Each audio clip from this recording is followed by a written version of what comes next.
Today on Grampa Jimbo's Storytime, it's going to be the Twas the Night Before Christmas, and it's a highlights hidden pictures storybook. Of course, the Twas the Night Before Christmas is a longtime classic, and like I said, this is a highlights hidden picture book or storybook that Jaxon and Charlie really like. So the story is a classic from years and years ago, but the highlights hidden picture book is something that Charlie and Jaxon really like, looking for the hidden little drawings and in the pictures themselves.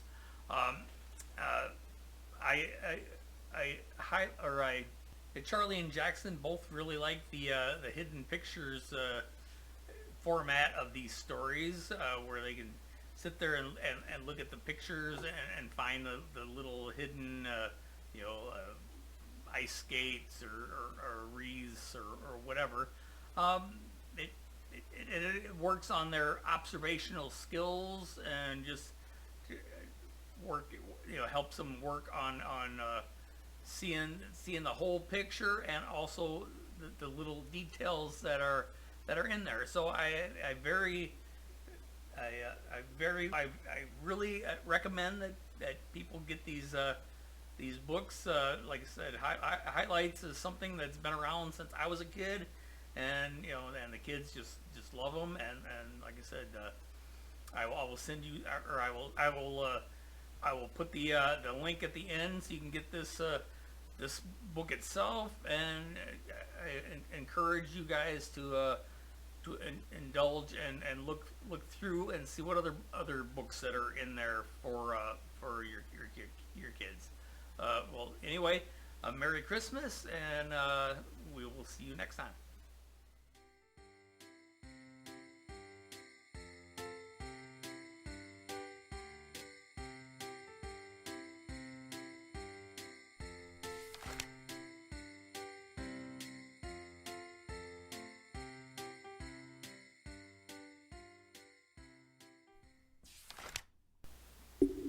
Was the night before Christmas, when all through the house not a creature was stirring, not even a mouse.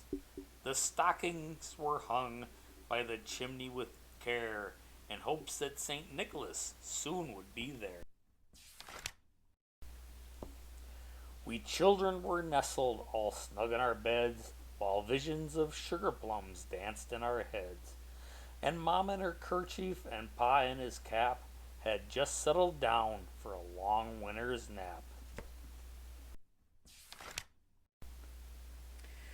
When out on the lawn there arose such a clatter, we sprang from the bed to see what was the matter. Away to the window we flew like a flash, tore open the shutters and threw up the sash. The moon on the crest of the new fallen snow gave the luster of midday to objects below, when what to our wondering eyes should appear but a miniature sleigh and 8 tiny reindeer. With a little old driver so lively and quick, we knew in a moment it must be St. Nick. More rapid than eagles his reindeer they came, and he whistled and shouted and called them by name.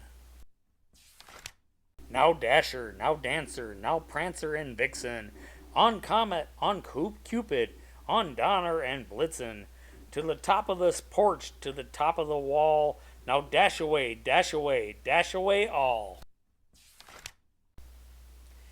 As dry leaves that before the wild hurricane fly, when they meet with an obstacle, mount to the sky, so up to the housetop the reindeer they flew, with the sleigh full of toys and St. Nicholas too. And then in a twinkling we heard on the roof the prancing and pawing of each little hoof. As we drew in our heads and were turning around, down the chimney St. Nicholas came with a bound. He was dressed all in fur from his head to his foot, and his clothes were all tarnished with ashes and soot. A bundle of toys he had flung on his back, and he looked like a peddler just opening his pack.